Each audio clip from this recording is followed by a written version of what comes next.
Welcome top news today. Anyone who caught Stephen Colbert's live election night special on Showtime last November might not have had very high expectations for his ability to thrive as a late-night comedian under President Donald Trump.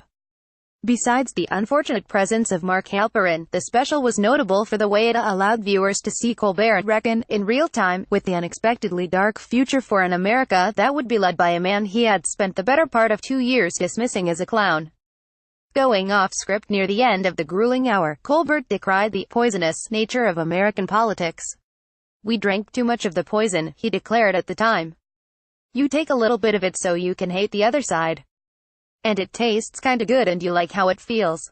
And there's a gentle high to the condemnation, and you know you're right," as Donald Trump was named president-elect and then later sworn in before the largest audience to ever witness an inauguration, period.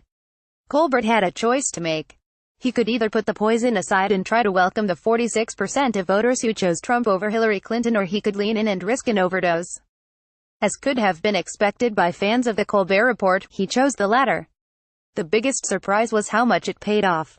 Just as The Tonight Show's Jay Leno's broad play to middle America kept him solidly ahead of his late-night rival David Letterman for decades, Jimmy Fallon's apolitical stance helped him keep NBC ahead of CBS after Colbert took over The Late Show in 2015. At the end of 2016, Colbert trailed Fallon by an average of about 750,000 viewers each night. A year later, Colbert has an equally big lead over Fallon. According to the most recent Nielsen numbers obtained by the Daily Beast, Colbert averaged 3.7 million total viewers in 2017 compared to 2.9 million for Fallon.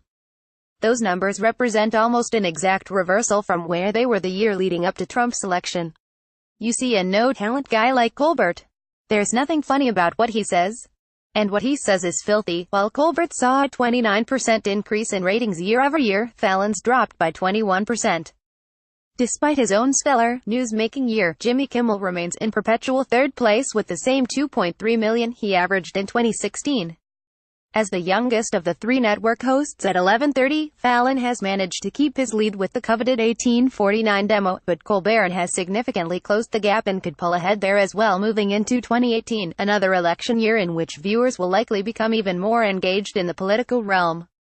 Assuming special counsel Robert Mueller's investigation continues to escalate, that can only help Colbert too.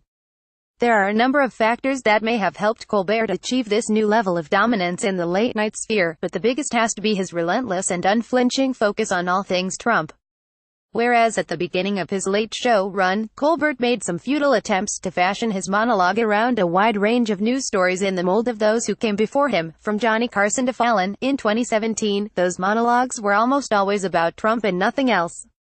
On any given night this year, if you wanted to get caught up on the latest Trump-related outrage, and there was no shortage, all you had to do was tune into the first 10 minutes of Colbert's show.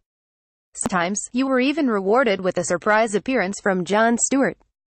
Even Trump himself seems to be aware of how he has unintentionally helped Colbert, as he revealed in an interview with Time magazine back in May. You see a no-talent guy like Colbert. There's nothing funny about what he says.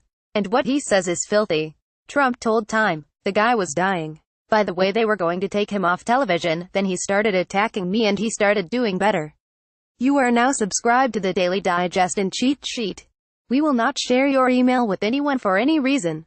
Those remarks came on the heels of a Fire Colbert campaign by the alt-right on Twitter after the host said of Trump, "The only thing your mouth is good for is being Vladimir Putin's cockholster."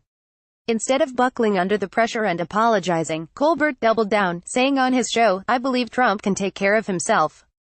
I have jokes, he has the launch codes, so it's a fair fight," and he could not have been more excited when Trump denounced him by name.